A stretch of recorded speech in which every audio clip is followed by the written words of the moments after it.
O cérebro humano, uma das últimas grandes fronteiras. O cérebro é o dispositivo mais complicado que existe no universo. Aprendemos mais sobre ele nos últimos 5 anos do que nos últimos 5.000 anos. Nos últimos anos, saímos da Idade da Pedra. Pela primeira vez, podemos ver o que acontece no cérebro durante o sexo. Sabemos que o sexo acontece no cérebro, então algo muito forte deve ocorrer. O que torna alguns cérebros maus. Eu fiz uma lista. Limpar o quarto, parar de sair com mulheres, parar de matar. E existe mesmo a percepção extrasensorial. A tecnologia finalmente está desvendando os segredos do cérebro e explicando o comportamento humano. 3, 2, 1, até mais! Uhul! Ela ajuda especialistas a desenvolver novos métodos e máquinas para aumentar o poder do cérebro e revela o potencial ainda não explorado que todos temos em nossa mente.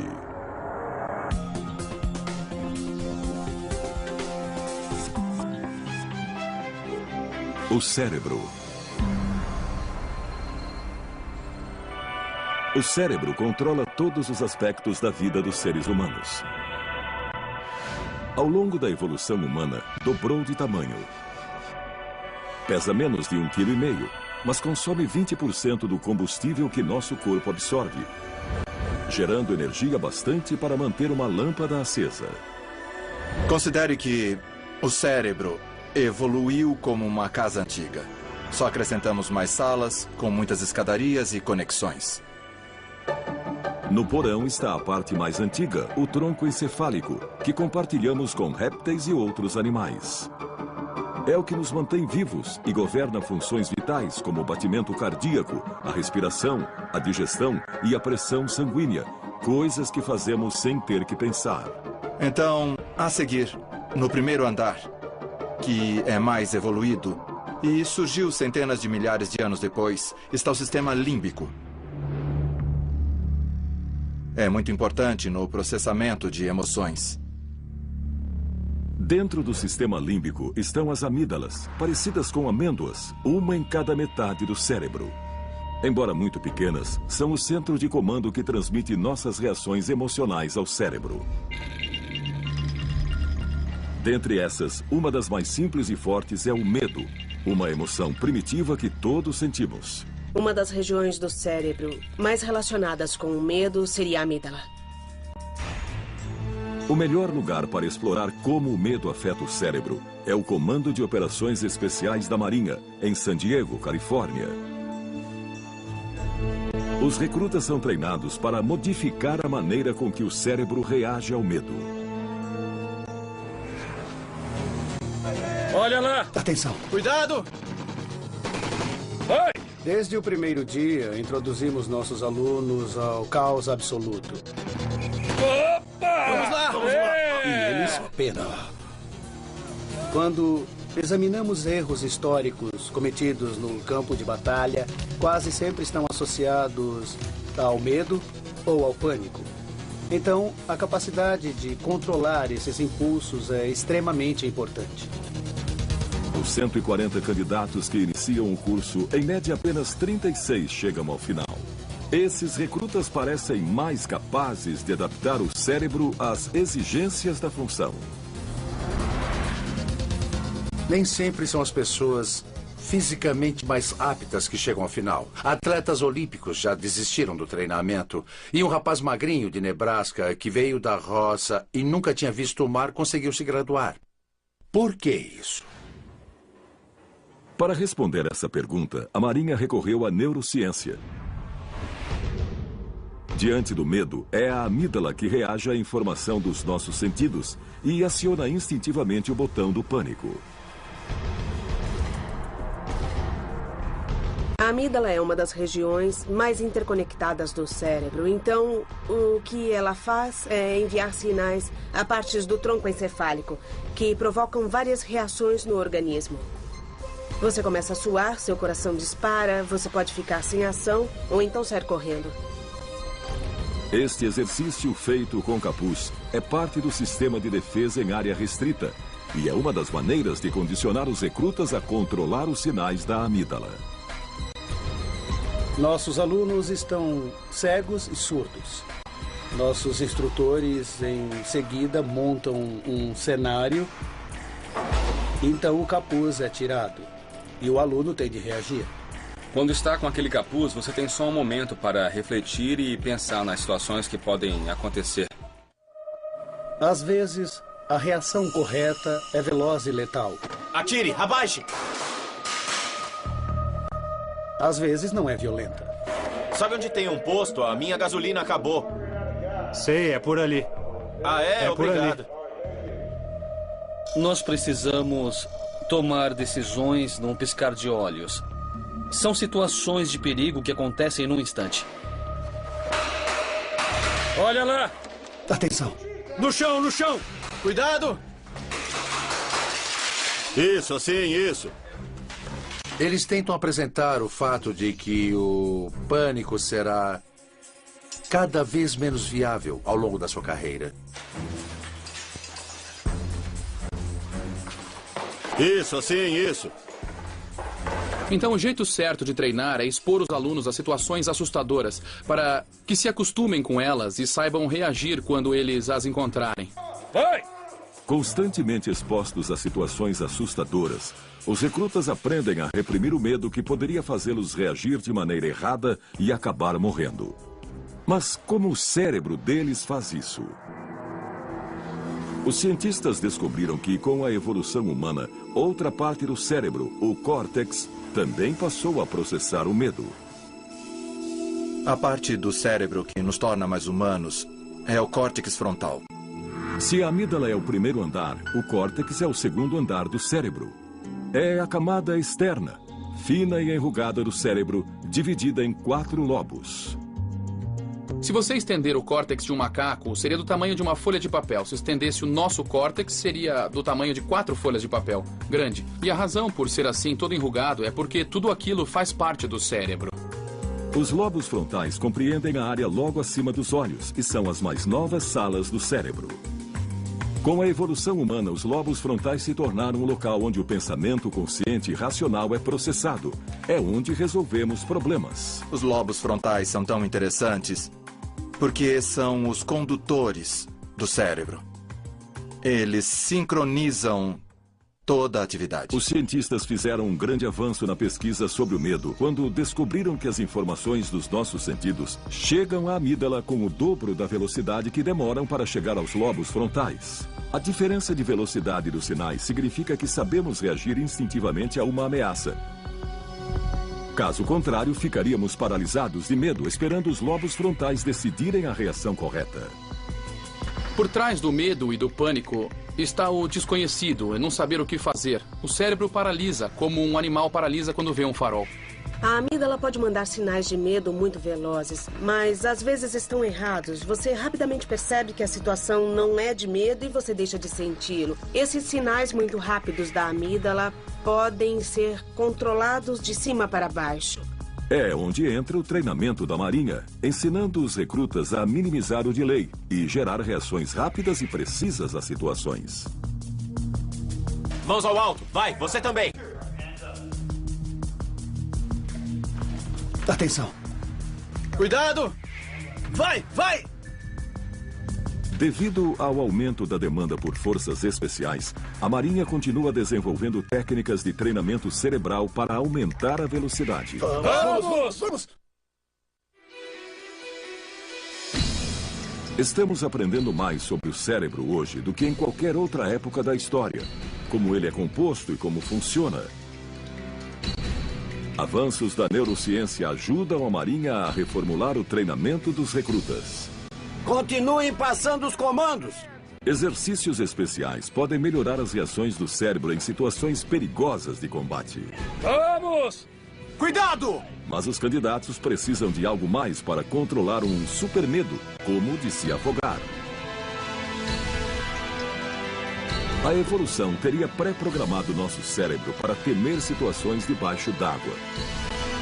Por isso, é quase impossível controlar o forte impulso de emergir e respirar.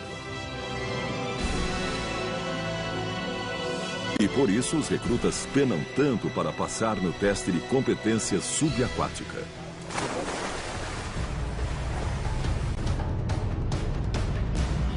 Esse teste é muito importante para a carreira deles.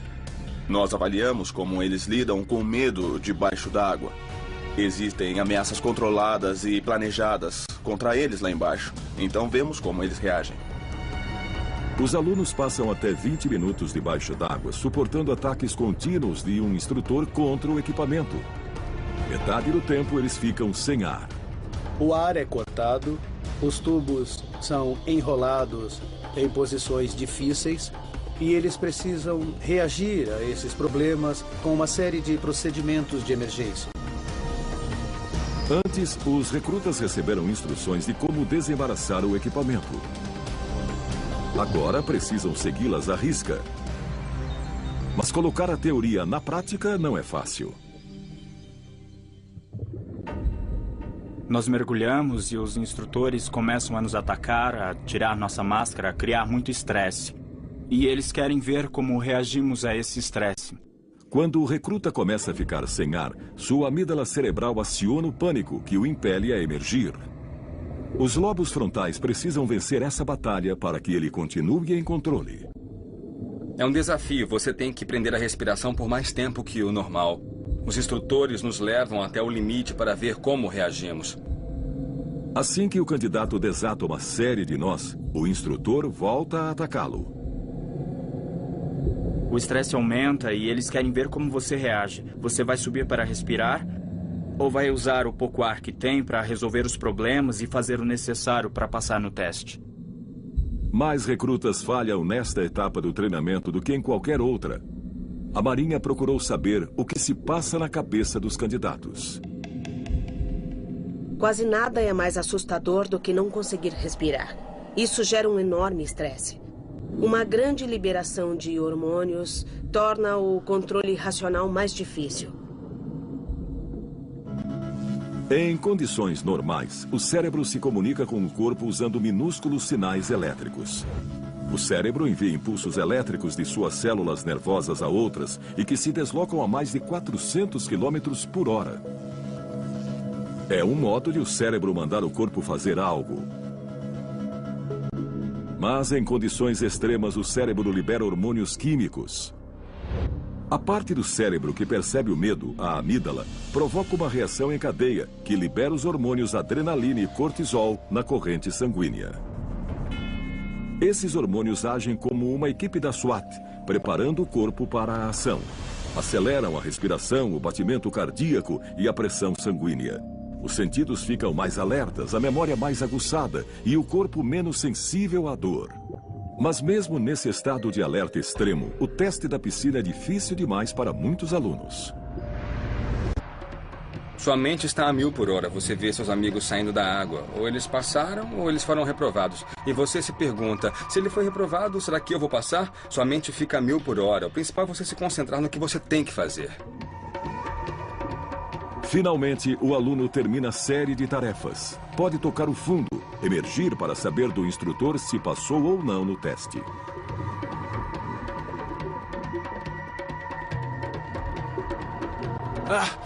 Eu estou bem. Poucos candidatos passam na primeira vez. Podem fazer 4 tentativas e a cada uma, a tensão aumenta. Geralmente, o candidato não passa por causa do pânico, por perder o controle debaixo d'água. Para alguns alunos, esse é o fim. Eles são excluídos do treinamento por mau desempenho. A Marinha queria ajudar os bons candidatos que tinham potencial para vencer esta etapa crucial do treinamento. Isso! Vai! Muito bem! Após consultar especialistas, eles criaram um revolucionário programa de resistência mental. Uma série de técnicas para aumentar a capacidade de controlar o medo, mesmo nas situações mais extremas. Precisam se preparar para quando estiverem lá. A dor e o frio vão maltratar vocês, mas precisam continuar. As técnicas em que estamos interessados são 4. Fixação de metas, ensaio mental, conversa interna e controle da excitação. Fixação de metas. Os cientistas acham que a fixação de metas auxilia os lobos frontais. Sendo os supervisores do cérebro, os lobos frontais são responsáveis pelo raciocínio e planejamento. Concentrar-se em metas específicas permite que o cérebro estruture o caos e mantenha a amígdala, o centro emocional do cérebro, em controle.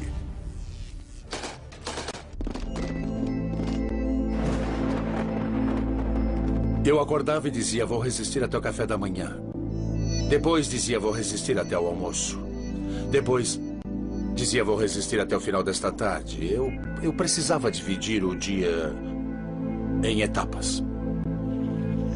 A segunda técnica, ensaio ou visualização mental, implica pensar continuamente numa atividade, para que seja mais natural quando for realmente executá-la.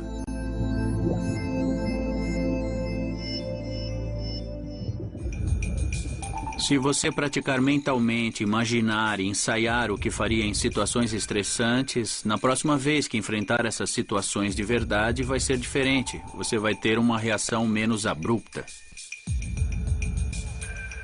A terceira técnica, conversa interna, ajuda a focar os pensamentos do recruta.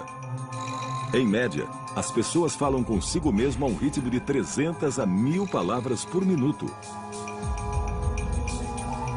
Se essas palavras forem positivas em vez de negativas, posso em vez de não posso, ajudarão a suprimir o sinal de medo enviado pela amígdala. Os lobos frontais estão sempre ligados, então é muito fácil pensar em algo difícil, algo ruim, como vou fracassar, o que estou fazendo aqui, não treinei bastante. O que fazemos é tentar substituir pensamentos ruins por pensamentos bons. Dois! A última técnica, controle da excitação, baseia-se na respiração. Respirar lentamente de propósito combate alguns dos efeitos do pânico. Expirar longamente, em particular, imita o processo de relaxamento do corpo e envia mais oxigênio ao cérebro para que possa funcionar melhor. Respirar é ótimo para se concentrar, mas somente até certo ponto, porque ao reagir ao medo, o cérebro estará acelerado.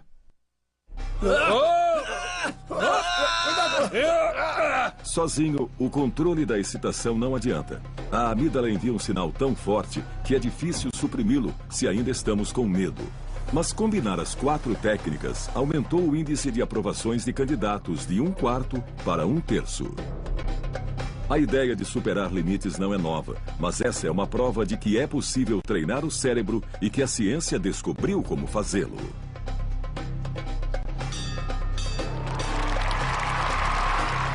Isso remonta a tradições guerreiras muito antigas, em que eles transcendiam as limitações que pensavam ter.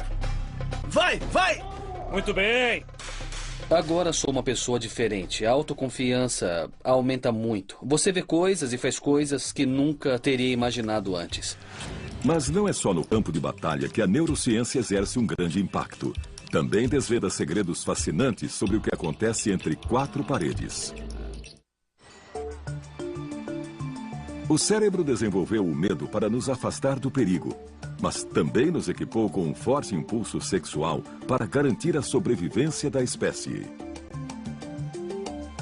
Ter um orgasmo é uma das experiências humanas mais poderosas, então entrar na mente e descobrir exatamente como o cérebro produz esse êxtase avassalador é emocionante. Na Holanda, o neurocientista Gert Hofstede abre novos caminhos para essa pesquisa ao revelar pela primeira vez o que acontece no cérebro de homens e mulheres durante o orgasmo.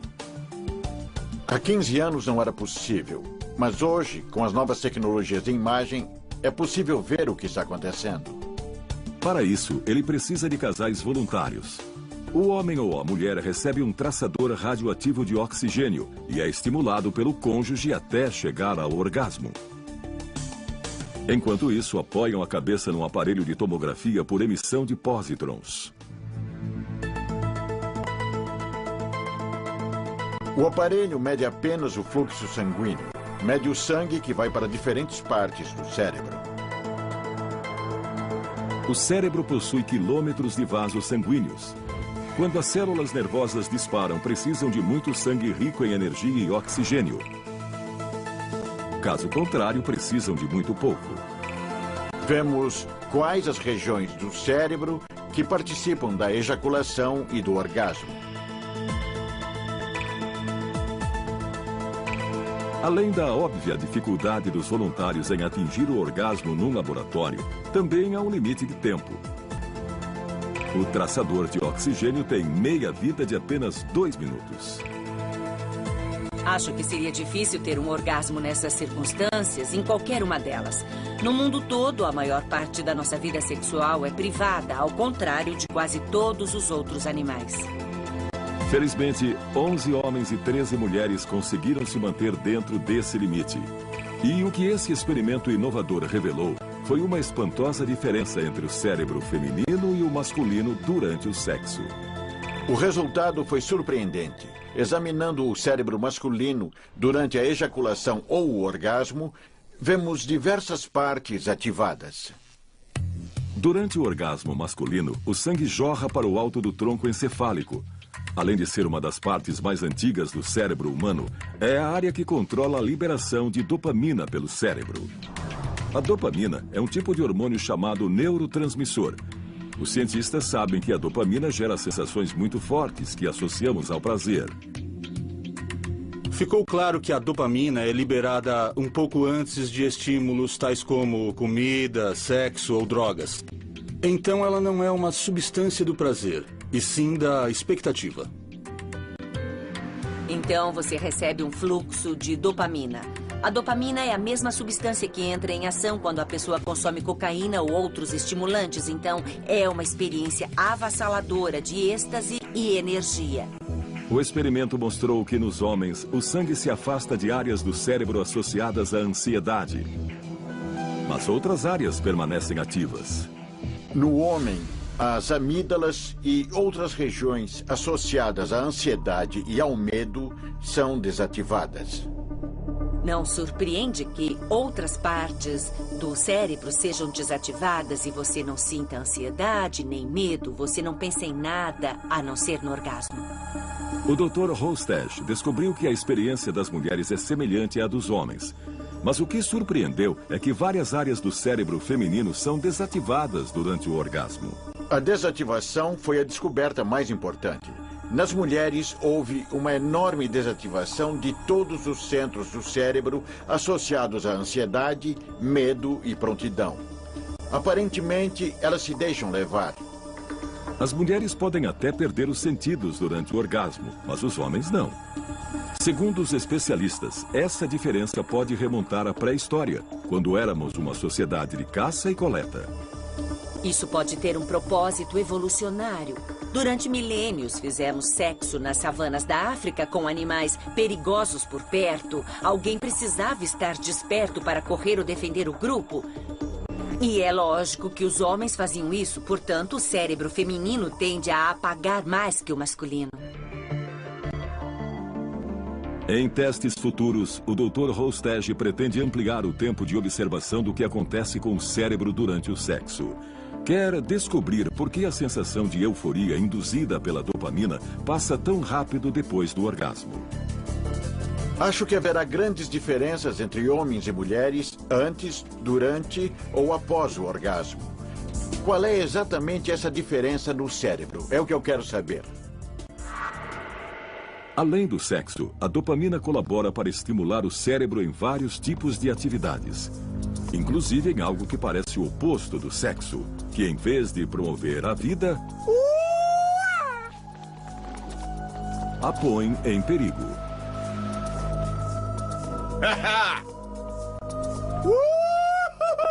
Porque a busca do prazer faz com que praticantes do base jump em Moab, Utah, queiram se atirar de um penhasco. Quase todos os penhascos daqui são extremamente altos e perigosos. Numa escala de 0 a 10, eu daria 8. Erros podem ser fatais. Base jump causa quedas fatais. Quando pulamos de 150 metros, temos 6 segundos para viver. E isso é radical? Pode ter certeza que é muito radical. Todos prontos? E se essa é a emoção máxima para alguns, por que não para todos? Essa emoção é essencial para a nossa felicidade. É uma sensação vibrante dentro de nós que faz com que a vida valha a pena.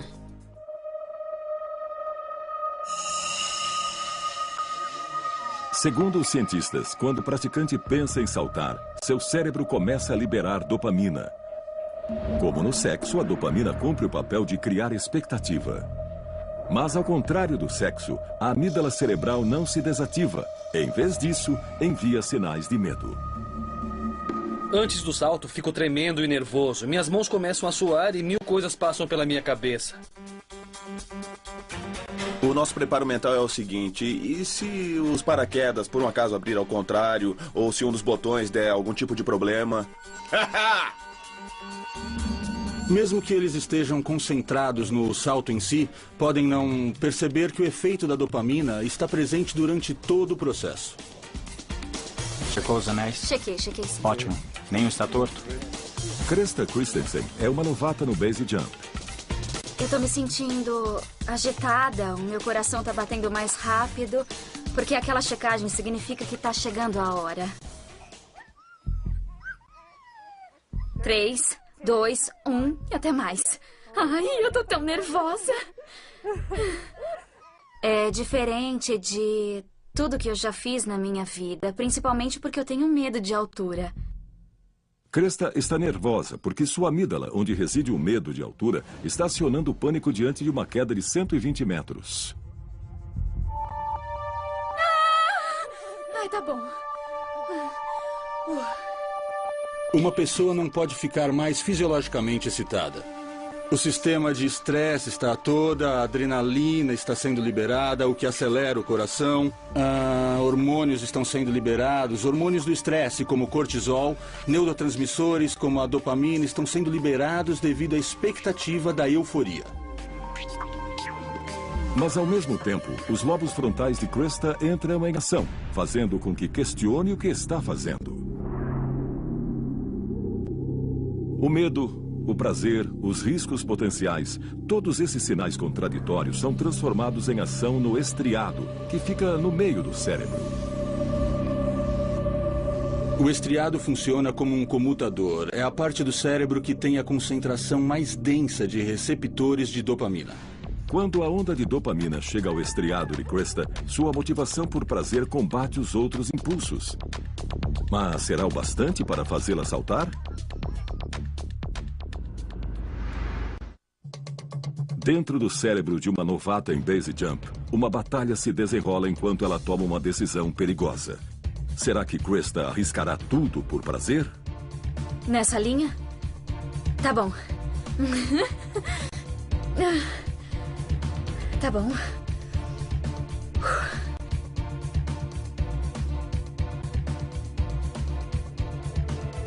Vai.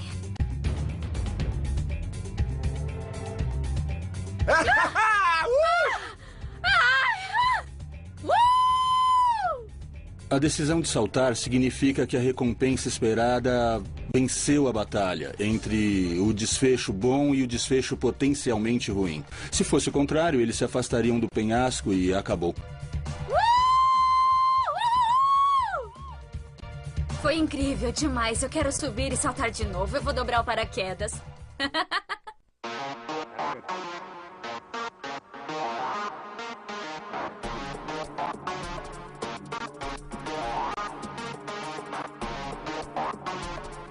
Assim que sobrevivem a um esbarrão com a morte, eles já se preparam para outro. Estão sempre querendo encontrar novos locais, com perigos inéditos e condições mais difíceis. Segundo os cientistas, há um motivo para isso. O que acontece com o cérebro quando ocorrem contatos contínuos como prazeres, seja comida, bebida ou até mesmo sexo, é que a dose de dopamina diminui a cada vez. É cada vez menos prazer pelo dinheiro. O que, para caçadores de emoções, significa praticar uma atividade totalmente nova ou correr riscos cada vez maiores com a habitual. A novidade é uma grande estimuladora da dopamina. Então, no caso do base jump, essas duas coisas são combinadas de fato, maximizando a reação de prazer. Por isso, acaba sendo viciante. Os praticantes parecem concordar. Mantendo o esporte novo e diferente, mantemos a emoção. Tem gente que salta uma vez, acha perigoso demais e desiste. Mas a maioria continua e salta pelo menos uma vez por semana ou até mais. Mas pouquíssimas pessoas abraçam o base jump. 3, 2, 1, até mais! Uhul!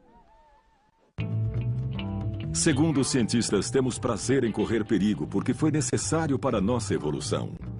Se os seres humanos não tivessem corrido riscos, ainda viveríamos em cavernas. Mas eles querem saber por que alguns se arriscam mais que os outros. Mesmo em situações corriqueiras, como comer num restaurante, há pessoas que sempre pedem a mesma coisa. E outras que pedem um prato novo a cada vez, apostando que vão gostar.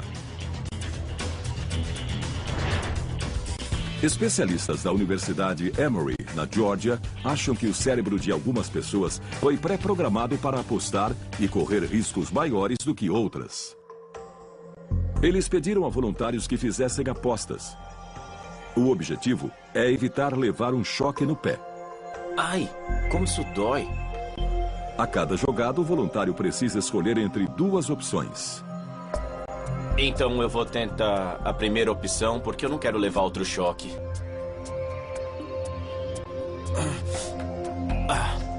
Eu levei outro choque. Quando o teste é feito num aparelho de tomografia, o Dr. Greg Burns monitora a atividade cerebral para ver quanta dopamina é liberada antes de cada decisão. Estamos vendo traços que provavelmente são códigos genéticos. As pessoas têm a tendência biológica de liberar mais ou menos dopamina em resposta ao risco. E seus experimentos sugerem que as pessoas são coerentes ao tomar decisões. Ele até mesmo criou um programa de computador capaz de prever que opções as pessoas escolherão antes que o façam. Podemos fazer um modelo da reação cerebral às diferentes apostas. Chamamos de digital neural. Colocamos num algoritmo computacional e prevemos com alto grau de exatidão o que escolherão. Mesmo diferentes, parece que as pessoas possuem uma digital na tomada de decisões. Mas, segundo o Dr. Byrne, estamos longe de prever decisões complicadas. Uma coisa boa da neurociência é que, quanto mais nos aprofundamos na tomada de decisões, mais questões vêm à tona. Uma das questões que os cientistas estão estudando é como determinadas personalidades tomam decisões morais. Novas descobertas oferecem pistas para entender por que o cérebro de psicopatas permite que sejam cruéis.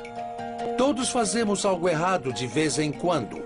Na maioria das vezes, quando fazemos algo errado, nós não só sabemos como sentimos. Nós nos sentimos mal, sentimos culpa ou remorso. E essa é a sensação que impede que a maioria volte a fazer algo errado no futuro. Mas o que acontece quando alguém não sente culpa ou remorso? E nenhum conflito em sua mente os impede de cometer, repetir e até apreciar atos que, para nós, são de um horror indizível. Homens como Ted Bundy, que matou pelo menos 35 mulheres. Jeffrey Dahmer, que torturou 17 homens e meninos até a morte. E Joel Rifkin, que espancou e estrangulou 17 mulheres. Os cientistas estudam esses arquétipos vivos do mal. Digamos que foi Ted Bundy quem me motivou a ingressar nessa carreira. Ted Bundy morou na minha rua.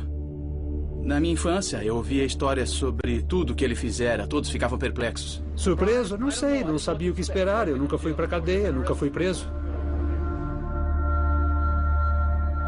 Combinei as duas coisas que eu mais queria entender. Como o cérebro funciona em pessoas normais e em criminosos, em psicopatas. As pesquisas sugerem que uma pessoa em cada 100 é psicopata. A maioria não é do tipo violento. Ainda mais raros são os que se tornam assassinos em série. Mas todos têm traços em comum. Ted Bundy exemplifica quase todas as características de um psicopata. Era muito falante e superficial, muito charmoso. Persuadia muita gente. Chegou a se casar na prisão mais tarde. Ninguém imaginava que ele fosse capaz de matar a sangue frio. Segundo o Dr. Kent Kill, a principal característica do psicopata é a falta de consciência. Ele dizia, não entendo por que tanto alvoroço por causa disso. Bundy e Dahmer morreram, mas Joel Rifkin continua vivo e atrás das grades no norte de Nova York. Você sentiu culpa depois desses homicídios? Não, na verdade não.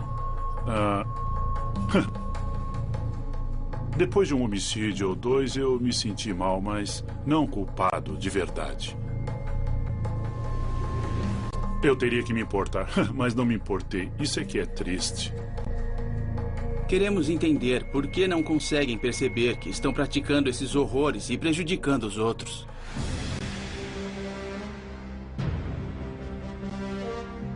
Os cientistas esperam que, examinando o cérebro dos psicopatas, possam finalmente descobrir o motivo dessas distorções.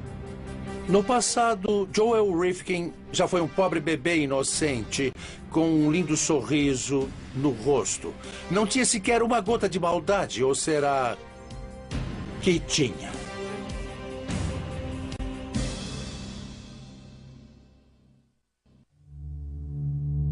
O que torna alguns cérebros maléficos? A resposta pode estar em experimentos inovadores realizados nas prisões do Novo México. Os cientistas estimam que 1 em cada 20 detentos tenha um distúrbio de personalidade que pode ser psicopata. Então, o que não faltam são casos para a pesquisa do Dr. Keel. Ele pretende desenvolver novos tratamentos, mas para isso, ele precisa descobrir qual a diferença desses cérebros. A meta ideal é ajudar a reduzir o impacto dessa doença, não só sobre o indivíduo, mas sobre a sociedade. Primeiro, ele entrevista os prisioneiros para identificar os que possuem tendências psicopatas. Vamos conversar sobre vários aspectos da sua vida. Vamos começar falando da escola, do seu trabalho, da sua família, das suas atividades criminais e de coisas que você fez. Os psicopatas têm traços comportamentais muito parecidos. Teve problemas na infância? O tempo todo. Eles têm temperamento impulsivo e nômade, mudam de um lugar para outro, de uma relação para outra. São sexualmente promíscuos e tendem a arranjar confusão. O tempo todo.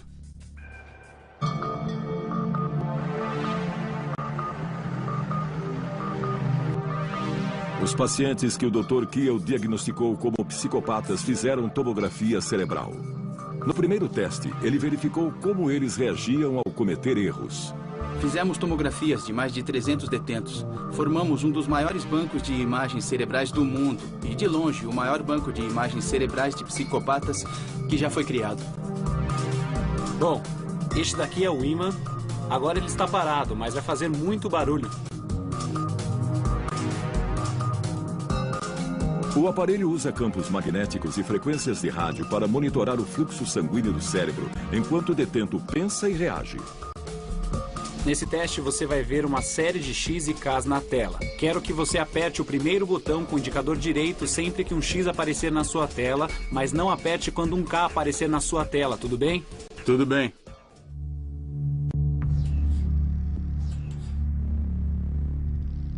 As duas letras aparecem tão rápido que é quase impossível para qualquer um acertar.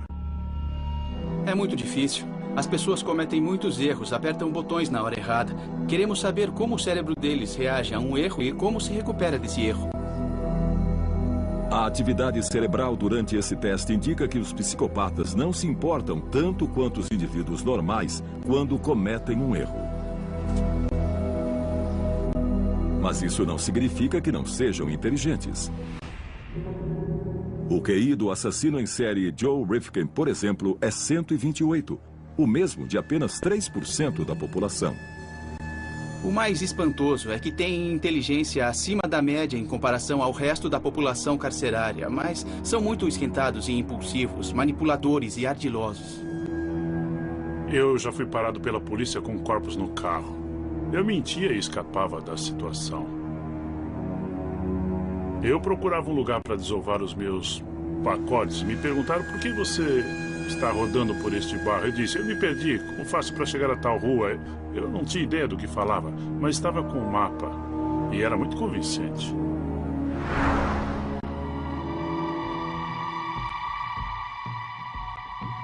No segundo teste, os detentos do Novo México tiveram de apontar fotos que fossem imorais. Um delito moral é quando uma ação ou uma atitude é considerada errada. Você deve decidir com base em seu próprio sistema de valores morais e não no que acha que a sociedade considera errado. Está me entendendo? Estou. Tudo bem. Tentamos entender como os detentos processam informações com valor moral. Diferentes sistemas cerebrais decidem se algo é uma violação moral ou não. E se esses sistemas se desenvolveram normalmente nos detentos psicopatas. Essa pesquisa pioneira comprova uma hipótese cogitada há anos, que os psicopatas têm capacidade reduzida de raciocinar. Os cientistas descobriram que os lobos frontais, a parte mais recente do cérebro, e a amígdala, uma das regiões mais primitivas do cérebro, não se comunicam direito. E num estudo recente, o Dr. Adrian Raine descobriu que o cérebro dos psicopatas é fisicamente diferente. Conseguiu provar pela primeira vez que a amígdala deles é cerca de 17% menor que da maioria. É mais uma peça crucial do enigma de por que os psicopatas não temem cometer atos cruéis. Os psicopatas sabem que é errado matar. E por que matam? Porque eles não têm a noção do que é moral. Eu nunca cravaria uma faca em você porque eu mesmo sentiria, experimentaria a dor, sinto empatia, posso me colocar no seu lugar. Assassinos como Joel Rifkin não sentem. Ele matou as prostitutas porque não se importava com o sofrimento de ser estrangulado. O que você sentia quando as estrangulava? Eu ficava muito concentrado no que fazia.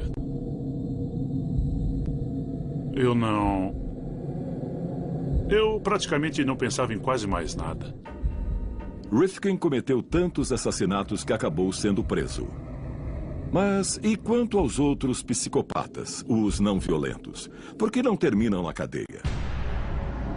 O Dr. Raine pesquisou a diferença no cérebro dos psicopatas de colarinho branco, que não pensam duas vezes antes de extorquir as economias de uma família. Sim, a amígdala cerebral deles é menor, mas se comunica normalmente com os lobos frontais.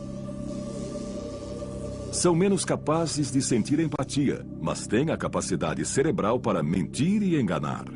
Os psicopatas de sucesso tinham ótimas funções executivas, ótima capacidade de planejamento, ótima capacidade de ajustar e controlar, boa percepção de si mesmos, ótima reação ao estresse. E essas funções executivas são necessárias para enganar e manipular as pessoas com sucesso. Hoje, os cientistas sabem que o cérebro dos psicopatas é deficiente. Mas então, o que deu errado? Nós acreditamos que a noção do certo e errado é em grande parte pré-programada no cérebro. O cérebro está programado para ser menos moral ou mais moral, dependendo da herança genética e neurobiológica da pessoa. Em outras palavras, depende dos genes e do desenvolvimento do cérebro. Mas segundo o Dr. Raine, essa é apenas metade da explicação. Claro que não podemos descartar o ambiente. É 50% da equação. São como dois lados de uma moeda. É genético e ambiental. Encontrar a sede do bem e do mal no cérebro tem sido um desafio para os cientistas. Mas um mistério ainda maior espera para ser desvendado. A memória. Graças à memória, o cérebro viaja constantemente pelo tempo, trazendo fragmentos do passado para o presente.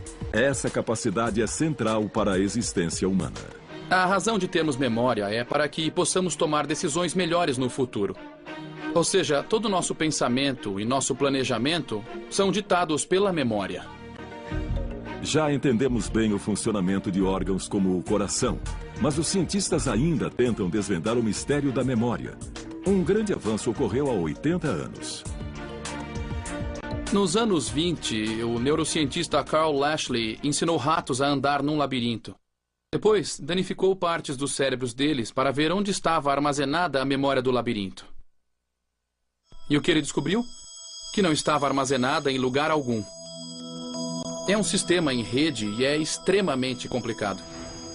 De fato, o sistema é tão complexo que os computadores mais velozes não chegam nem perto da capacidade de armazenamento do cérebro, que os cientistas estimam conter 10 trilhões de bytes de memória. O cérebro é o dispositivo mais complexo que existe no universo.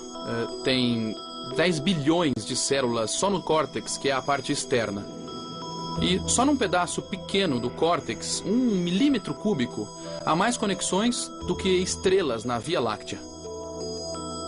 Todas essas conexões tornam o cérebro capaz de armazenar e recuperar enormes quantidades de dados de maneiras espantosas. Talvez a mais incrível e radical seja a chamada memória fotográfica ou mnemônica. Quando estudamos visão e memória na neurociência, ficamos fascinados pelos chamados mnemonistas. Eles têm uma memória incomparável. Lembram de tudo o que aconteceu. O artista britânico Stephen Wiltshire tem essa extraordinária capacidade. É capaz de lembrar de paisagens urbanas complexas e de reproduzi-las em detalhes. Para criar mais uma obra, ele subiu ao topo da Tower Bridge para ter uma visão de Londres. Ele só precisa de poucos minutos, já que sua memória visual da cena nunca se apagará. Eu fico aqui olhando os prédios e os arranha-céus. Eu gosto de ficar uns 20 minutos e depois desenhar de memória. Para entender como é prodigioso o dom de Stephen, vamos lembrar como a visão funciona. A visão é processada no fundo do cérebro, nos lobos occipitais ou córtex visual. Os dois olhos fornecem um campo de visão de 200 graus. São capazes de detectar 2.300 milhões de tons diferentes de cor. E, segundo os especialistas, enviam 72 gigabytes de informação por segundo para o cérebro, o equivalente a 18 mil faixas num iPod. Em sua galeria, Stephen começa a desenhar o que viu. Ele utiliza várias áreas do seu cérebro. Seus lobos parietais, em particular, agem para controlar sua manipulação do espaço e a coordenação mão-olho. A comparação com a paisagem revela a precisão sobrenatural do desenho. Em pouco mais de 1 hora, ele recriou o panorama. A obra será vendida por $4.000. O talento de Stephen é quase sobre-humano. Mas seu dom tem um custo. Ele sofre de síndrome de Savant, ou seja, seu cérebro se desenvolveu de modo diferente. A maioria não tem a capacidade que ele tem porque o cérebro está fazendo milhares de outras coisas. Estamos pensando na carreira, na hipoteca, no futuro, o que comprar no supermercado e assim vai. E, portanto, a rede neural se divide em várias tarefas diferentes. No cérebro de um savant, toda a rede neural está devotada para uma só coisa, como resolver um cubo mágico ou tocar piano. Por isso, ele tem deficiências em outros aspectos da vida, por exemplo, na capacidade de socializar. Gênios como Leonardo da Vinci, Mozart e Monet tinham uma memória incrível e especula-se que também eram autistas.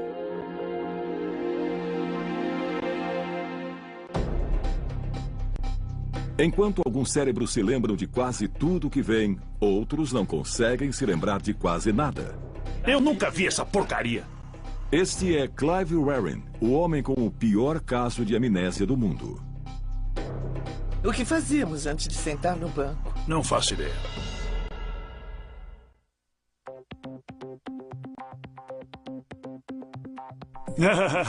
Olá! Clive Warren já viu a mulher Deborah várias vezes hoje, mas sempre que a encontra, parece que a vê pela primeira vez. Clive tem o pior caso de amnésia do mundo. Seu intervalo de memória é de 30 segundos, no máximo. O que fazíamos antes de sentar no banco? Não faço ideia. Sabe que casa é aquela? Não. Você nunca viu? Não. Ele me disse que é como o estado entre acordar e dormir, aquele estágio intermediário, quando ainda não sabemos onde estamos. E o que você sabe? O quê? Não sei de nada. Nada? O dia e a noite são iguais. Eu nunca sonhei. Dia e noite são iguais? Um vazio o tempo todo. Clive era um aclamado maestro e musicólogo britânico, até que uma infecção viral se transformou em encefalite. Quando a inflamação aguda diminuiu, seu cérebro tinha sofrido uma séria lesão. Restara-lhe uma memória de curto prazo extremamente limitada. Clive não tem memória alguma de nada que lhe aconteceu desde que a ambulância o levou em março de 1985. E sua memória autobiográfica é tão vaga que quase não existe. Olha aqui. Sabe quem é? Eu não lembro. Veja ele ali. Meu filho. Seu filho, isso mesmo. É Anthony. E esses são os filhos dele. Os filhos dele? É. Eu entendo. E estão bem maiores agora.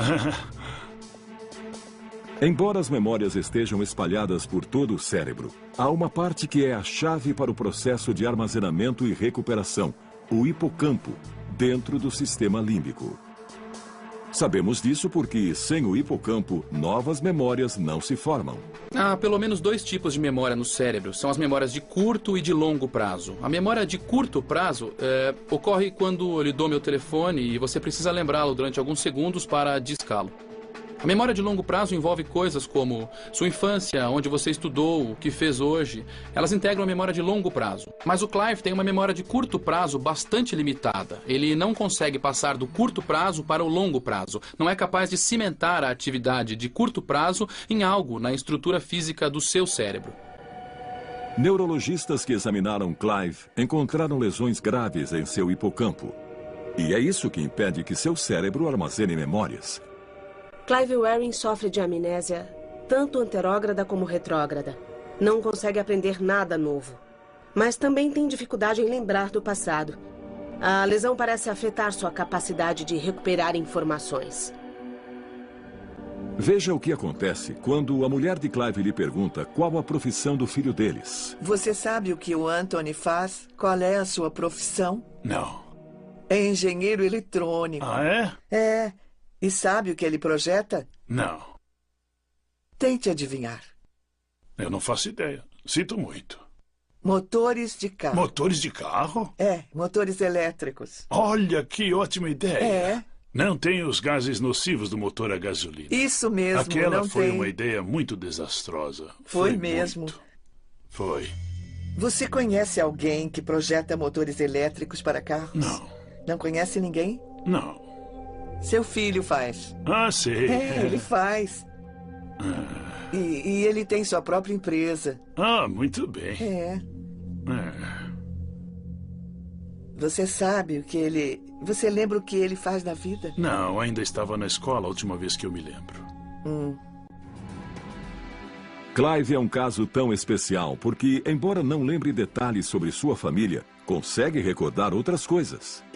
O fato de sua linguagem estar tão preservada e ele ser articulado significa que a memória associada tanto à fala quanto à construção de palavras está separada da memória episódica, o que ele fez, os fatos sobre sua vida. Tipos diferentes de memória estão armazenados em locais diferentes do cérebro. Segundo os especialistas, a memória da linguagem pode residir num dos lobos temporais, responsável pelo som e pela fala, no lado esquerdo do cérebro. O mais incrível é que Clive ainda consegue tocar piano. Sua memória dos procedimentos para tocar piano do lado direito do cérebro está intacta.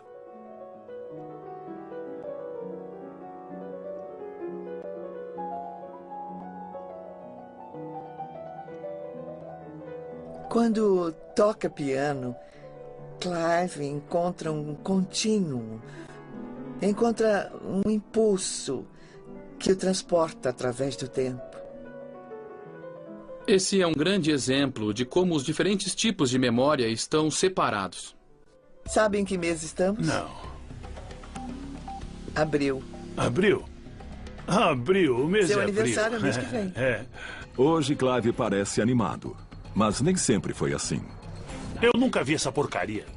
Use a sua inteligência. Esse era Clive em 1988, 3 anos depois da lesão, quando estava impaciente e frustrado.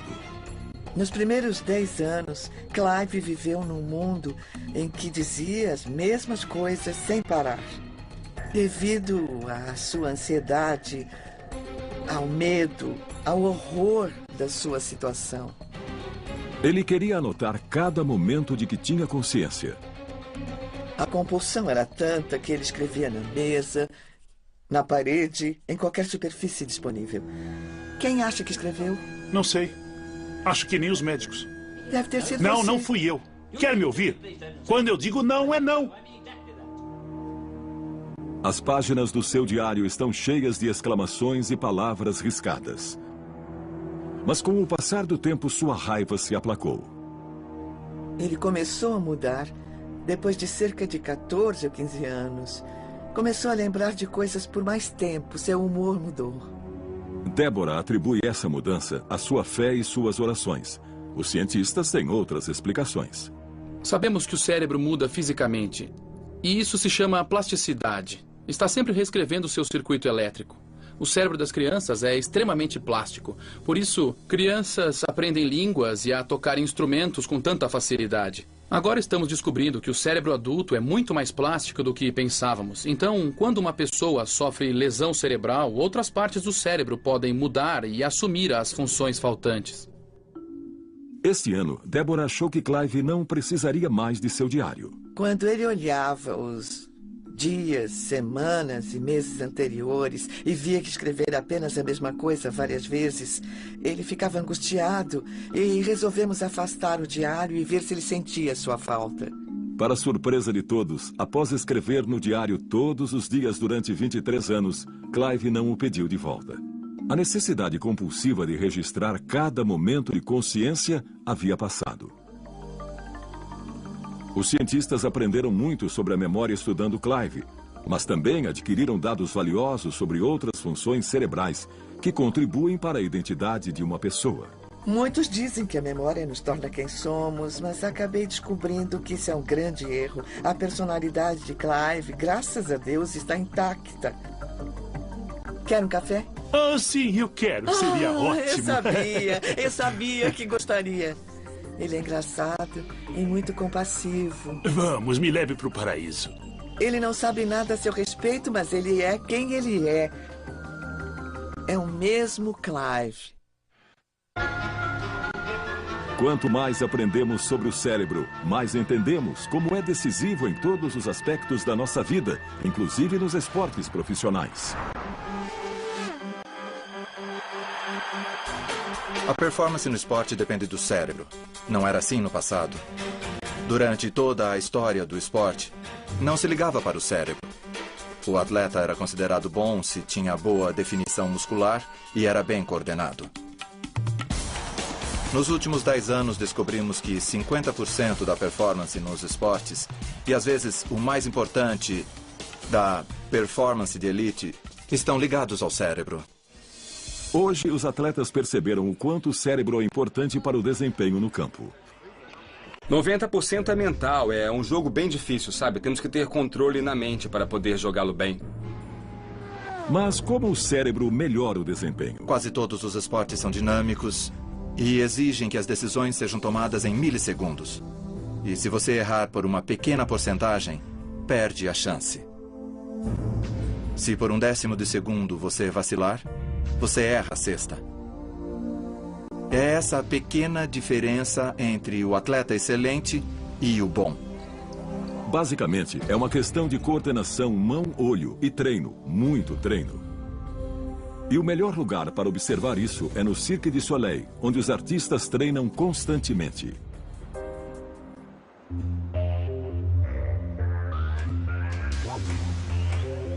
Usamos os lobos frontais para aprender como executar uma atividade, mas a área do cérebro que mais se beneficia com o treino é o cerebelo, no fundo do cérebro.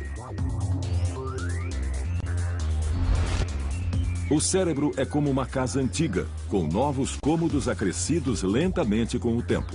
O tronco encefálico é o porão, porque evoluiu primeiro. Em seguida veio o cerebelo. É uma parte antiga do cérebro situada no primeiro andar depois do porão. É quase totalmente responsável pelo movimento, a complicada sequência de movimentos. O cerebelo envia sinais a 100 bilhões de células nervosas do corpo, que por sua vez dizem aos músculos o que queremos que façam. O lobo frontal monitora a atividade, mas na maior parte do tempo se afasta e permite que o cerebelo e o resto do cérebro se envolvam com esse comportamento que foi treinado tantas vezes. Os cientistas acham que os lobos frontais simplesmente não conseguem acompanhar o processamento de informações necessário para desempenhar uma tarefa de alto nível. Por isso, o cerebelo assume com sua memória de procedimento a mesma que Clive Rearing usa para tocar piano. A ideia é que você pode ir até um arquivo e pegar uma memória motora que você já praticou. E hoje se sabe por que a prática leva à perfeição. Quanto mais treinamos, mais o cerebelo sabe exatamente que nervos e músculos acionar a cada vez. Na psicologia do esporte, calcula-se que é preciso 10.000 horas de prática contínua para chegar a um alto nível de habilidade. Níveis tão altos de habilidade podem fazer com que o músculo adquira uma memória que guia uma sequência de contrações e distensões. Mas o cérebro continua essencial. Com lesão cerebral, não haverá muita atividade. É claro que é preciso um corpo intacto, que a fisiologia funcione. No basquete é bom ser alto. No hipismo é melhor ser baixo. Mas o cérebro de todos esses atletas precisa estar sincronizado com a atividade atlética. Mas além do treino e do biotipo adequado, é preciso que o cérebro desempenhe outra função vital nos esportes. Imagine um halterofilista tentando erguer um peso extraordinário. Precisa ter os músculos muito desenvolvidos. Enquanto os soldados da Marinha usam uma técnica de respiração para se acalmar, os atletas precisam variar o nível de estímulo. Os cientistas esportivos chamam esse processo de modulação da excitação. Vemos a modulação da excitação como um botão de volume do cérebro. Mais uma vez, é a amígdala cerebral no sistema límbico que controla a resposta emocional. Nesse caso, ela nos estimula a competir. Quando o cérebro estava evoluindo, era assim que o homem se preparava para caçar. Mas a amígdala precisa ser acionada. Um modo simples de fazer isso é com estímulos sensórios, como palmas e gritos de torcidas. Você pode controlar isso externamente, com barulhos altos, dando um tapa em alguém. Por quê? Porque esses mecanismos sensórios atingem o primeiro andar do cérebro. Então, muitas vezes nos esportes, as pessoas usam isso intuitivamente. Gritam alto, isso, vai, vai, vai. Essa foi incrível! Os atletas precisam se posicionar quando o jogo começa. Estão num nível alto de excitação. Porque o basquete é um esporte de contato. Precisam empurrar. Precisam lutar pelos rebotes. É quase uma guerra simulada. É isso aí! Muito bom! Muito bom! É isso aí! Quando o nível de excitação está alto e é preciso baixar, e isso é tão difícil quanto elevá-lo, talvez até mais difícil. Aê! Demais, hein? De repente o jogo para, e eles vão para os lances livres. O jogador precisa se acalmar e se concentrar em poucos segundos. Dentro do cérebro do atleta, os lobos frontais precisam suprimir rapidamente a reação da amígdala para acalmar as emoções, relaxar o corpo e baixar o batimento cardíaco para que ele tenha mais chances de acertar a cesta. Isso é difícil porque o corpo pode estar estimulado demais ou os lobos frontais podem estar distraídos por pensamentos nervosos, como o medo do fracasso. Se esses pensamentos forem muito fortes, podem voltar ao sistema límbico e acionar o sentimento de medo. Isso tornaria extremamente difícil se concentrar para desempenhar uma ação complicada. É uma situação chamada de ansiedade de desempenho.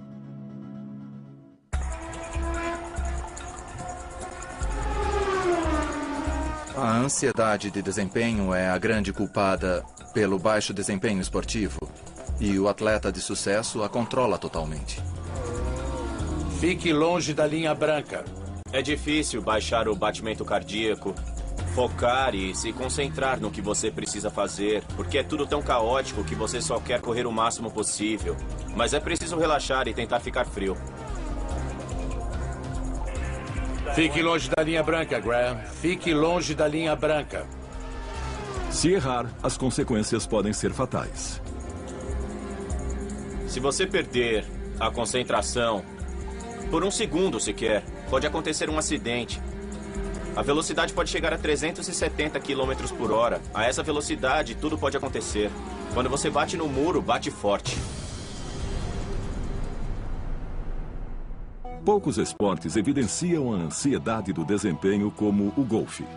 As pessoas adoram golfe porque vemos um grande campeão errar uma tacada curta na final de um torneio importante e perder centenas de milhares de dólares.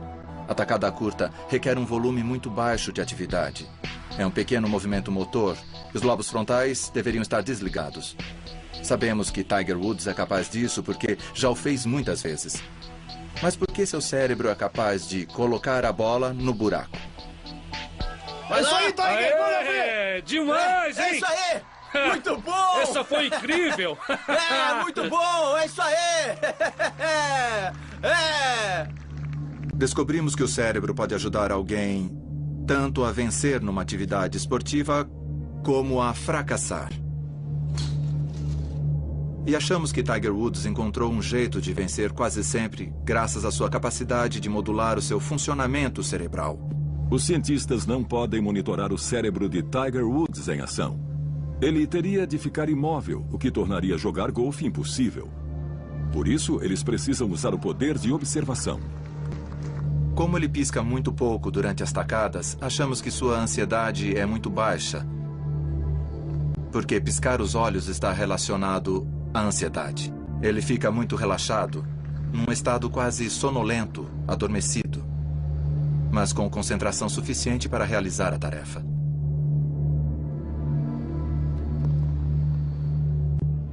Atletas chamam essa sensação especial de entrar na zona, quando seus movimentos parecem fluir sem esforço consciente. É a combinação suprema de prática envolvendo o cerebelo, concentração dos lobos frontais e baixa ansiedade da amígdala cerebral, no sistema límbico. É realmente difícil entrar nessa zona. Eu acho que se eu conseguir controlar a minha respiração, se eu conseguir torná-la mais lenta, conseguirei desacelerar o meu coração. Quando isso acontece, eu fico totalmente consciente de tudo e os 5 sentidos agem da melhor maneira possível. Segundo os cientistas, o cérebro se concentra tanto que consegue bloquear ou ignorar qualquer dado irrelevante. Cérebro e corpo começam a agir em perfeita sincronia. Não apenas os atletas, mas todas as pessoas querem entrar nessa zona. É uma coisa tão admirável conseguir focar todo o cérebro em uma só tarefa que, quando você faz isso, coisas incríveis acontecem. Você pensa e toma decisões com maior clareza. Quando estou nesse momento, tudo ao meu redor se torna lento e eu posso controlar o que eu penso, o que eu vejo, quais pensamentos entram na minha mente. E é isso que me dá a maior chance de sucesso. Esse pode ser o modo máximo de controle do cérebro sobre o corpo. Mas para alguns, a capacidade do cérebro vai mais além. Fui puxado para cá. É a ideia de que o cérebro tem um sexto sentido. Tá me dizendo para falar ou de Staten Island. É onde eu moro. Certo, eu vou te dizer exatamente o que ele tá me mostrando. Você passa por uma ponte, por um pedágio e pega a primeira estrada à esquerda. Eu moro. Tá certo.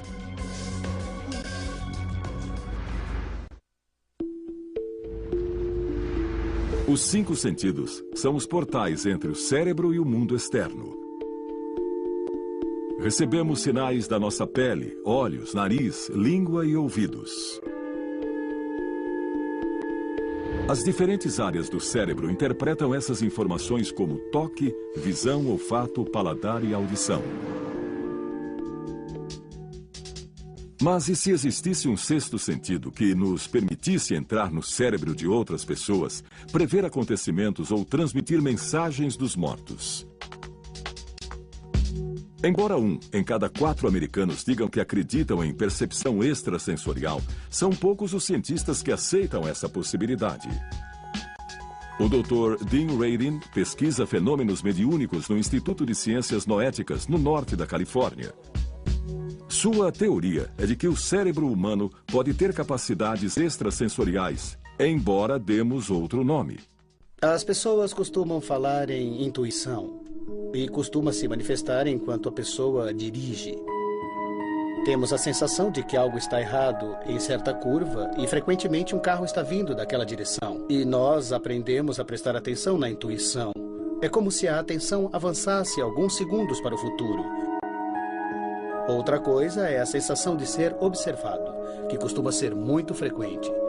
Mulheres costumam sentir que um homem está olhando para elas. Existe também a telepatia telefônica. Sem olhar para o identificador de chamadas, muitos ouvem o telefone tocar e sabem imediatamente quem é. Isso não é só quando é alguém que liga sempre, mas quando é alguém diferente. Então, por esses meios que esse sentido se manifesta no dia a dia. Afaste a mão um pouco. Isso. É um sinal muito bom. Muito bom. Acho que estamos prontos. O Dr. Radin testou mais de 300 voluntários em salas com proteção eletromagnética. Ele lhes mostrou uma série de imagens e mediu suas reações. Apresentamos em sequência aleatória, imagens calmas ou turbulentas e outras imagens intercaladas. As imagens mais emotivas provocaram uma reação mais forte.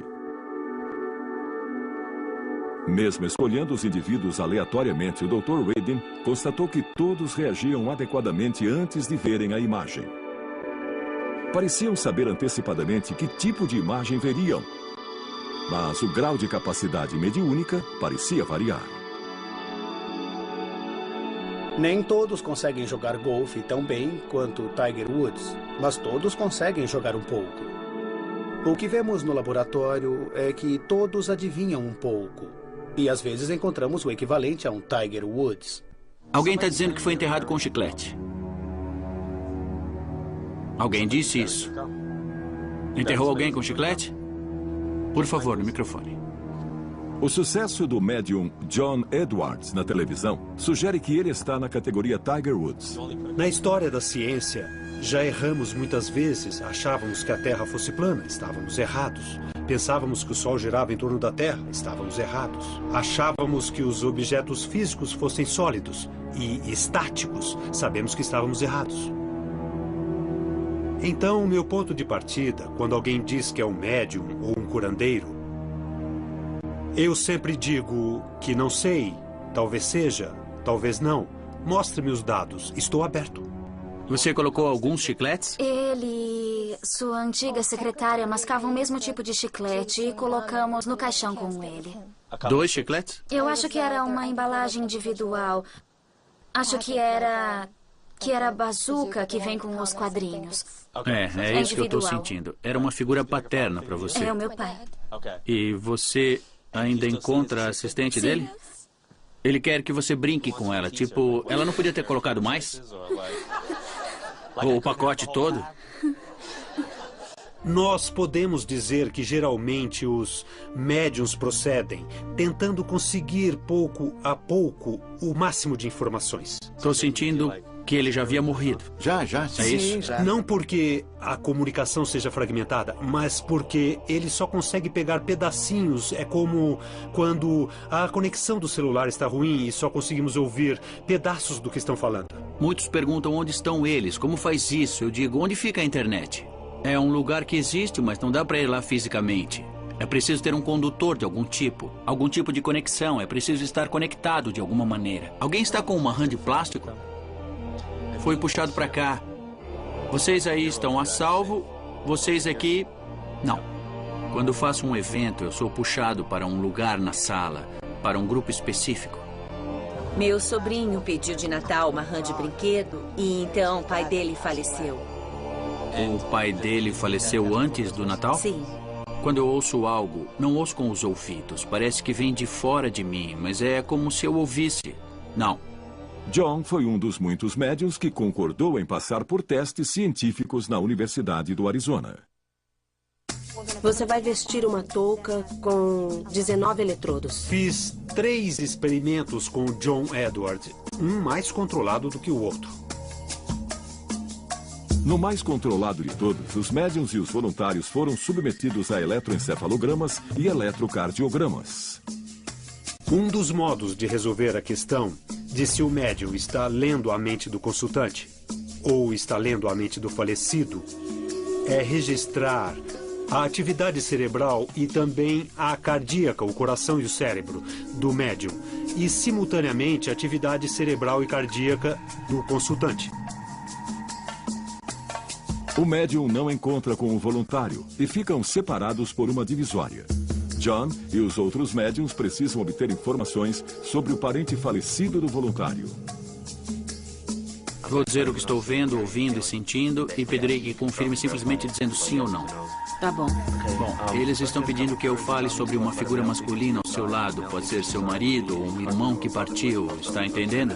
Estou sim. Na verdade, são 2, são 3. Eu sentei com algumas pessoas e não consegui ouvir nada. Sabe, eu não ouvi absolutamente nada. Eles quiseram saber o porquê. Eu disse, eu não sei. Talvez seja eu não sei. Então eu tirei 0 nessa. Às vezes, John consegue informações corretas. Ou o consultante acha que ele estava errado e depois vê que estava certo. Ou o consultante não sabe a resposta, precisa entrar em contato com amigos e parentes e então descobre que ele estava correto. E vimos isso no experimento também. O índice de acertos de John variou entre 80% e 90%. E os aparelhos mostraram que suas ondas cerebrais e seu coração não estavam acompanhando os dos voluntários. Descobrimos que o coração de John, na verdade, saía de sincronia com o do voluntário, o que significava que sua atenção estava em outra parte. Querem que eu fale de um cachorro que tem o nome de um cantor? Eu não sei o se... meu cachorro Jagger. Jagger? É. E ele tá precisando de um banho. Ele tá cheirando meio mal mesmo. Com base nos experimentos científicos que realizei com John, eu cheguei claramente à conclusão que John é um verdadeiro médium. Os chamados experimentos com o além continuam muito controvertidos entre a comunidade científica, em parte porque levantam mais perguntas do que as respondem. No momento, do ponto de vista científico, não sabemos como médiums verdadeiros como John Edward fazem o que fazem. A hipótese de trabalho que usamos no laboratório é a de que todos nós temos energia. Essa energia continua como a luz de estrelas distantes. E no caso de John e outros médiums, o cérebro e a consciência funcionam como uma antena e um receptor. O que eles fazem é aprender como captar os sinais que estão presentes, manter o ruído baixo e então receber esses sinais sutis. O conceito de que a realidade é um tecido conectado do qual fazemos parte por estarmos aqui é semelhante a algo como a força de Guerra nas Estrelas. Obi-Wan, algumas vezes, sente de repente uma perturbação na força quando um planeta explode. De certo modo, percebe ondas pelo espaço e tempo e consegue senti-las diretamente. O fenômeno chamado percepção extrasensorial provavelmente opera de modo semelhante. A física tem um nome para essa conexão à distância. Chama-se entrelaçamento quântico. No momento, é só uma teoria que está sendo aplicada a elétrons e moléculas. Os cientistas ainda não sabem se podem aplicá-la ao cérebro. Mas a descoberta que pode confirmar a percepção extrasensorial pode vir antes que imaginamos. É muito difícil prever quando essas coisas acontecerão. Eu diria talvez 20 anos. Algum momento entre amanhã e 20 anos. E se pudéssemos turbinar o cérebro usando máquinas? E dar o próximo salto evolucionário numa só geração ao invés de em muitas? Inovação radical é a meta de programas financiados pela semi-secreta Agência de Projetos de Pesquisas Avançadas de Defesa, ou DARPA. A missão deles é ser os pensadores, ou então os cientistas visionários do Departamento de Segurança Nacional. E produziram tecnologias extraordinárias que nos parecem naturais, além da internet, o mouse do computador e o bombardeiro stealth. Eles chamam os cientistas mais brilhantes do país e lhes pedem para fazer a ciência atual avançar 30, 40 anos. Eles dão grandes saltos. A DARPA está financiando um desses projetos na Universidade Columbia, em Nova York. Lá, os cientistas desenvolvem um programa de computador que ajuda o cérebro a processar informações visuais a incríveis velocidades. A sociedade moderna nos bombardeia com informações. Podem ser imagens da televisão, imagens da internet, no trabalho, e isso está se tornando excessivo. Precisamos saber com que imagens vale a pena perder tempo e quais podemos ignorar. A visão por computador acoplado ao córtex pretende aliar o melhor de dois mundos, a versatilidade do cérebro humano e a velocidade do computador.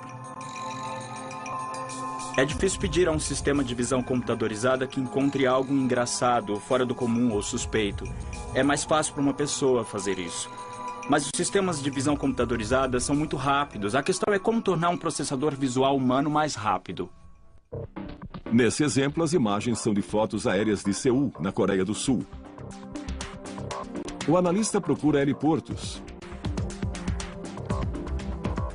O método antigo e lento exigiria uma busca metódica por milhares de fotos individuais para marcar cada heliporto. No novo método, o analista usa uma touca de eletroencefalograma. Dezenas de eletrodos detectam a atividade cerebral elétrica logo abaixo da superfície do crânio. No processamento cerebral normal, o córtex visual extrai detalhes de uma cena. As informações são enviadas aos lobos frontais para a tomada de decisões. Depois, o córtex motor gera uma resposta, o clique de um mouse ou o movimento dos olhos. O programa, ainda um protótipo, intercepta sinais, filtra atividades cerebrais irrelevantes e foca o momento subliminar em que os olhos localizam um heliporto. Em poucos segundos, o analista consegue examinar as milhares de imagens. Embora ele possa não ter consciência disso, seu cérebro identifica com extrema precisão as poucas fotos que contêm heliportos para que possam ser marcadas depois. Essencialmente, vamos explorar os sinais envolvidos na decisão de que algo é interessante e, sem contar com a reação do indivíduo, usá-los para reordenar ou classificar os bancos de imagem para podermos aperfeiçoar a busca.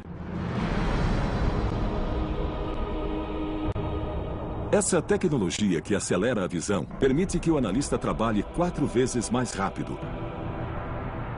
Pode ser adaptada para ajudar pilotos de caça a tomar decisões em centésimos de segundos ou para melhorar o exame de fitas de segurança pela polícia. E há outras possibilidades, além da defesa e da inteligência. Uma interessante aplicação potencial em que há uma grande entrada de informações pode ser a bolsa de valores ou trading. Muitas vezes os corretores assimilam informações através de várias telas. Algo pode lhes chamar a atenção, mas eles não podem cuidar disso naquele momento. Então o corretor pode marcar a informação que chamou sua atenção para que possa ser processada por outra pessoa mais tarde. A pesquisa médica também pode se beneficiar com esses recursos, e equipes de propaganda podem usá-los para registrar a primeira reação das pessoas a um produto ou campanha. Uma empresa de videogame na Califórnia já está trocando o controle manual pelo poder do cérebro.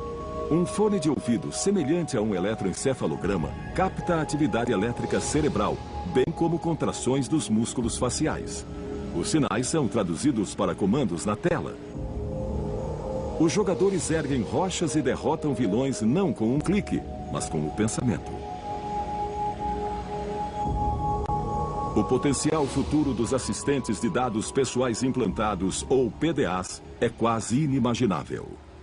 Com a idade, nos preocupamos com nossa capacidade de lembrar de nomes e rostos. Encontraremos maneiras de compensar essa perda da memória que evoluiu naturalmente. No futuro, teremos aparelhos que farão isso para nós. Acho que acabaremos tendo um Facebook na cabeça. Nesse ponto, será muito difícil saber onde nós terminamos e onde a tecnologia começa. Na Universidade de Duke, na Carolina do Norte, os neurocientistas já estão dando esse próximo passo. Implantaram eletrodos no cérebro de um macaco e isolaram os sinais relacionados a andar.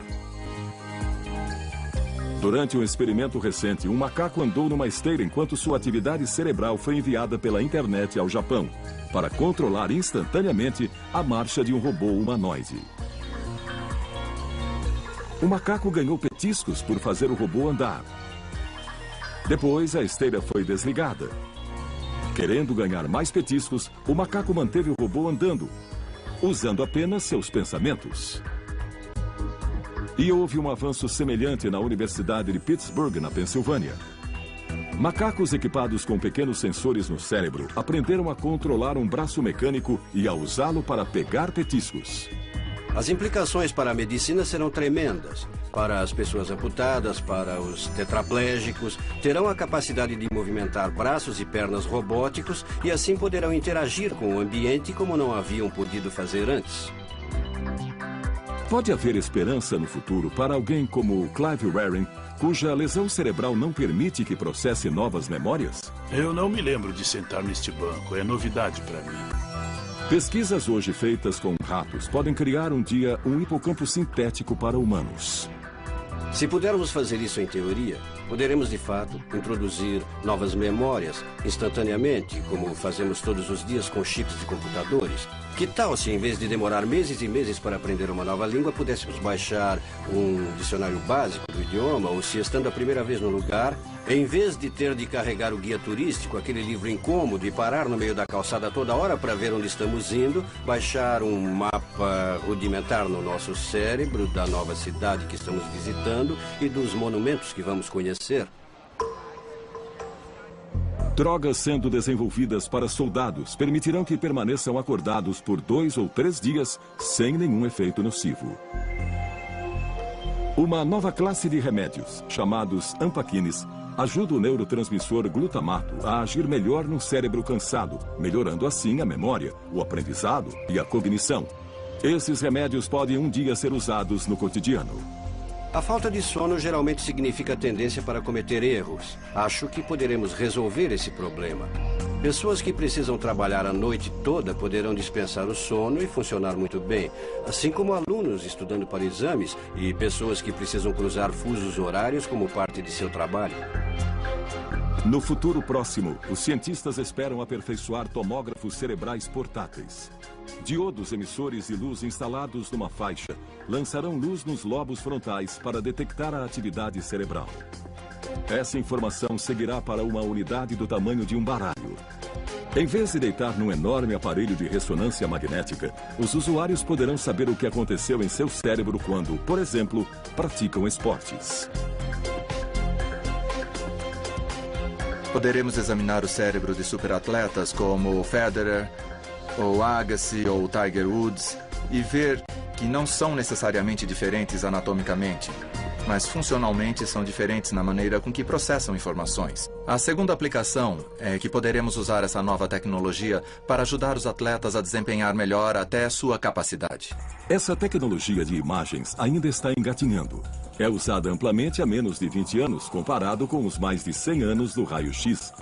Mas seu limite é a nossa imaginação. As imagens do cérebro que obtemos hoje são incríveis, mas ainda rústicas. Não são tão nítidas. Hoje estão dizendo, não seria ótimo se conseguíssemos imagens do cérebro mais refinadas, mais nítidas, mais profundas, mesmo a nível molecular? É a próxima fronteira dessa tecnologia. Já sabemos bastante sobre o cérebro, mas ainda resta muito a descobrir. Ainda há muitas questões em aberto sobre o cérebro e são surpreendentemente simples. Como a memória é armazenada? Como ela é reconstruída? Por que o cérebro dorme e sonha? O que é a inteligência? Por que as pessoas têm dons e talentos diferentes? Como nós percebemos o mundo? Como o cérebro representa o tempo? O que é a consciência? Se conseguirmos responder essas perguntas ao longo de talvez mais uma geração, o que isso significará para o cérebro? Um órgão tão complexo, mas ao mesmo tempo tão movido por instintos primitivos. Nós evoluímos num mundo muito diferente do mundo em que vivemos hoje. E agora temos de nos adaptar. Para mim, o maior mistério da neurociência hoje é como adaptar nosso cérebro para o século XXI e depois.